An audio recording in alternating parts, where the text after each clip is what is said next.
پاکستان دنیا کے چند اہم ترین سیاحتی ممالک میں سے ایک ہے.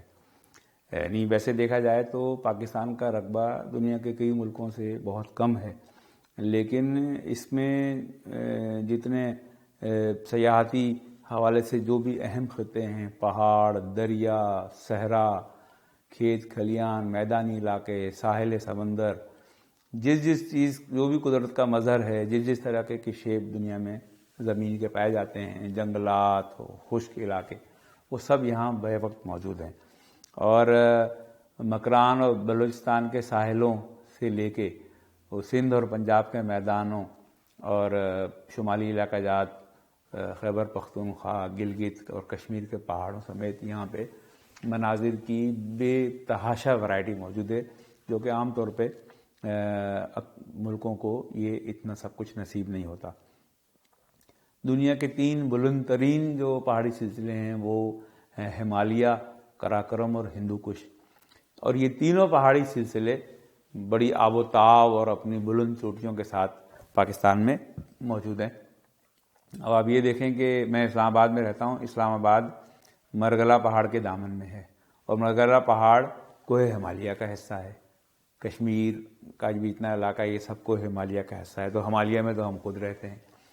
اب یہ جو تینوں پہاڑی سلسلے ہیں، ہمالیہ، قراقرم، ہندو کش، یہ جو سلسلے ہیں یہ کسی تقسیم کی وجہ سے ان تینوں کا، ورنہ پہاڑ تو پہاڑ ہوتا ہے، یا اونچا ہوگا یا چھوٹا ہوگا. آخر ان کے سلسلوں کے نام الگ کس طرح کیوں ہیں؟ وہ سلسلوں کے نام الگ یوں ہیں کہ بڑے بڑے دریا جس طریقے سے ملکوں کی سرحدیں بناتے ہیں، وہ اسی طریقے سے وہی دریائی ہیں جو پہاڑی سلسلوں کو کے نام کو الگ کرتے ہیں. اب یہ جیسے جو قراقرم، ہندو کش اور ہمالیہ ہیں، یہ تینوں پہاڑوں کو جو تقسیم کرتے ہیں وہ 2 دریا ایک طرح سے تقسیم کرتے ہیں، اور وہ دریا جہاں آپس میں ملتے ہیں وہاں پہ یہ پہاڑی سلسلے بھی آپس میں ملتے ہیں. جب آپ یہاں سے سفر کریں گلگت جانے کے لیے، تو ہم جب بابو سر سے جا رہے ہوں یا بشام کے راستے جا رہے ہوں گلگت، تو ہم دریائے سندھ کے کنارے پہنچ جاتے ہیں بالآخر، اور شاہراہ قراقرم جو چین چلی جاتی ہے شمالی علاقوں سے گزر کے، وہ دریائے سندھ کے ساتھ ساتھ سفر کرتی ہے. تو گلگت اور ایک جگہ ہے جگلوٹ، گلگت اور جگلوٹ کے درمیان ایک جگہ پہ جو دریائے گلگت اور دریائے سندھ یہ آپس میں ملتے ہیں. دریائے گلگت شہر کی طرف سے اور پیچھے وادیوں میں سے آ رہا ہوتا ہے، اور دریائے سندھ وہ اسکردو کی طرف سے آ رہا ہوتا ہے، اور جگلوٹ کے قریب شاہراہ قراقرم کے برابر میں یہ دونوں دریا آپس میں ملتے ہیں. اور پھر وہ آگے دریا سندھ ہی چلتا ہے. آگے دریا گلگت جب دریا سندھ میں آ کے گرتا ہے تو دریا گلگت کا سفر ختم ہو جاتا ہے، اور آگے جو پانی چلتا ہے وہ کراچی تک دریا سندھ کے نام سے چلتا ہے. تو وہ جو وائی کنیکشن ہے دریا سندھ، دریا گلگت کا، اور پھر آگے دریا سندھ کا، یہ وائی کنیکشن جو ہے، اس کی وائی کے جو 3 پارٹ ہیں، ایک وائی کے پیالے میں جو اوپر والا حصہ ہے، اور ایک وائی کے سیدھے ہاتھ پہ جو حصہ ہے، کہ وائی کے الٹے ہاتھ پہ جو حصہ ہے. یہ تینوں جو سلسلے، یہ تینوں پہاڑ، ان تینوں کے الگ الگ نام ہیں. تو دریا سندھ اور دریا گلگت مل کے جو وائی بناتے ہیں، اس کے پیالے میں جو پہاڑ ہیں وہ کوہ قراقرم کا سلسلہ ہے جو چین تک چلا گیا ہے. اچھا، اس کے سیدھے ہاتھ پہ جو پہاڑ ہیں وہ ہمالیہ سلسلہ ہے جو نیپال تک چلا گیا ہے، یا نیچے اسلام آباد کے مرگلا پہاڑ اور مری تک وہ آ گیا ہے. جو الٹے ہاتھ کا سلسلہ ہے وہ ہندو کش سلسلہ کہلاتا ہے، اور وہ ہندو کش سلسلہ افغانستان اور تاجکستان تک چلا گیا ہے.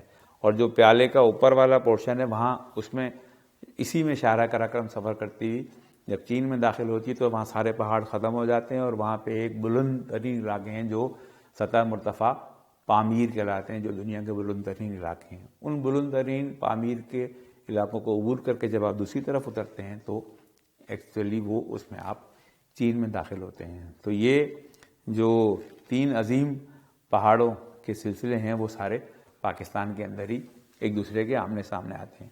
تو ان پہاڑوں کی وجہ سے، اور یہاں پہ صرف ماؤنٹ ایوریسٹ ایسا ہے اونچا پہاڑ جو نیپال میں ہے، ورنہ اس کے بعد جو دوسرے نمبر کی چوٹی ہے وہ K2 ہے، وہ بھی پاکستان میں ہے.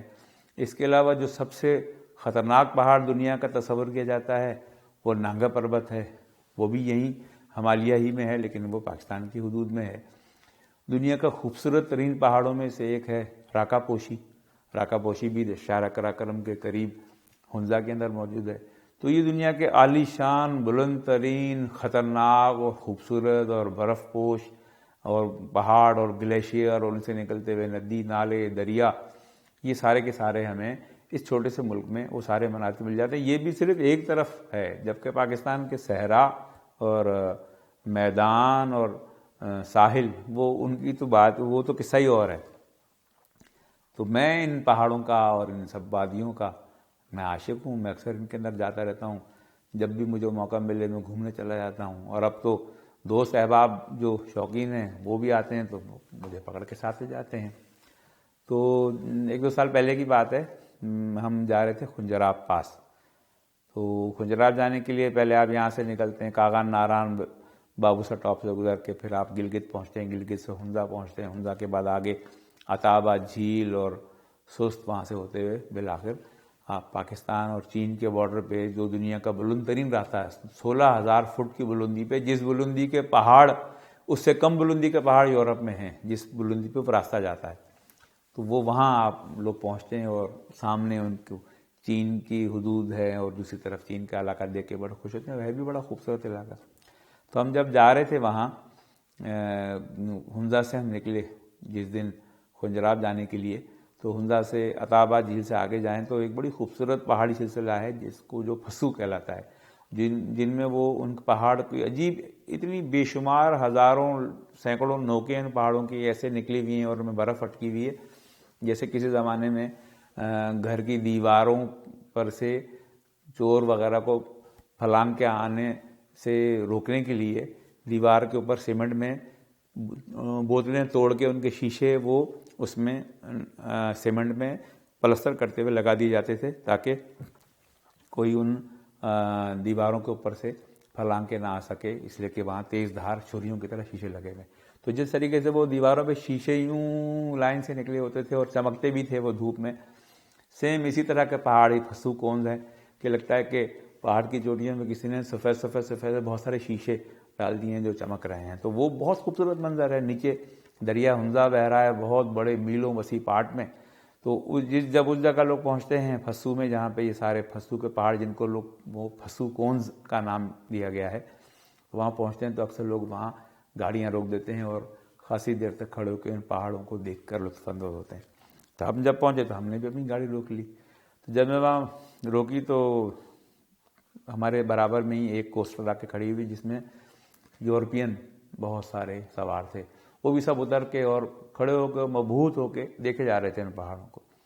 تو میں چلا گیا اور جو سب سے آگے ایک کھڑا ہوا تھا گورا، پتہ نہیں کون سے ملک کے تھے، میں جا کے اس سے ہیلو ہاؤ کی اور میں نے اس سے پوچھا کہ آپ کون ہیں، کہاں سے آئے. تو اس نے کہا کہ میرا نام ہے مالولو اور میں اسپین سے آگے جو کینری آئی لینڈ ہے ہم وہاں کے رہنے والے ہیں اور وہاں سے ہم پاکستان گھومنے آئے ہیں.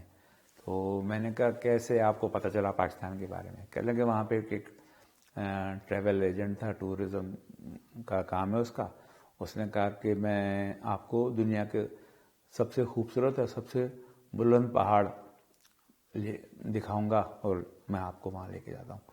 تو ہم نے کہا ٹھیک ہے. ہم نے وہ ٹور بک کر لیا اور جب ہم یہاں آئے اور ہم یہاں پہنچے تو اس وقت تک جب تک ہم نے پہاڑ نہیں دیکھے تو ہم نے اپنے ذہن میں بہت ہی کوئی بلند اور عالیشان پہاڑ ذہن میں بسائے ہوئے تھے کہ ہم وہ پہاڑ دیکھنے جا رہے ہیں. لیکن جب ہم یہاں پہنچے ہیں اور جب ان پہاڑوں پہ نظر پڑی ہے تو ہمارے ذہن میں جو پہاڑ تھے وہ تو ہمیں بہت بونے بونے پہاڑ سے لگے، وہ ہم نے اپنے ذہن سے کھرچ کے پھینک دیے. وہ پہاڑ تو اتنے عالیشان تھے ہی نہیں، وہ تو فضول سے پہاڑ ہمارے ذہن میں بنے تھے. یہ تو ایسے پہاڑ تو ہم نے اپنے تصور میں بھی نہیں سوچے تھے، اتنے خوبصورت، اتنے بلند اور اتنے روبدار اور اتنے عالیشان. تو ہم تو بہت دور سے چل کر آئے ہیں اور ہمارا دل نہیں چاہ رہا کہ ہم یہاں سے ہلیں. ہمارا دل چاہ رہا ہے کہ ہم گھنٹوں یہیں بیٹھے رہیں اور ان پہاڑوں کو دیکھتے رہیں. پھر اس نے مجھ سے پوچھا کہ اچھا آپ کون سے ملک سے آئے؟ میں نے کہا بھائی ہم تو اسی ملک کے ہیں، ہم تو یہیں پاکستانی ہیں، اسی جگہ اسی ملک میں رہتے ہیں. تو کہہ لے اچھا آپ پاکستانی ہیں آپ؟ پھر اس ہاتھ ملا. اس نے کہا کہ آپ بڑے خوش قسمت ہیں، کیا بات ہے، آپ کے نصیب کی الگ، آپ کو خدا نے یہاں پیدا کیا. یہ تو بہت ہی خوبصورت ملک ہے، آپ بہت خوش قسمت ہیں۔ تو میں اس کو حیران ہو کے دیکھتا رہا کہ ہم یہاں روتے دھوتے رہتے ہیں کہ کہاں پیدا ہو گئے یار، یہ کیا ہے پاکستان میں، ایسا ہے وہ ہے۔ اور وہ میرے عشق میں مبتلا ہو گیا تھا کہ میں پاکستان جیسے ملک میں رہتا ہوں، کہ اتنا زبردست آدمی ہوں میں کہ یہاں پاکستان میں رہتا ہوں۔ اچھا، اس کی اس جذبے سے مجھے بڑی خوشی ہوئی۔ خیر ہم چلے گئے، اور ہم جب کنجرات سے واپس آئے تو میں نے دیکھا کہ ان کی جو اسپین کے سیاح آئے ہوئے تھے وہ ابھی بھی اسی علاقے میں تھے، وہیں جہاں سے یہ منظر نظر آتا اس کے قریب ہی ایک پہاڑ کے دامن میں ایک ہی ہوٹل تھا اس علاقے میں۔ تو میں نے دیکھا کہ انہوں نے اسی ہوٹل میں جا کے کمرے بک کرائے، گاڑی وہیں کھڑی کی، اور وہ دن تو انہوں نے وہیں گزار دیا۔ مجھے لگ رہا تھا کہ ایک دو دن اور وہ لوگ یہاں رکیں گے تاکہ ان پہاڑوں کو، ان عالیشان پہاڑوں کو کہ جن کا ان کے وہم و گمان میں تصور میں بھی نہیں تھا کہ اتنے عالیشان ہوں گے، ان کو وہ کچھ دن اور دیکھنا چاہتے تھے۔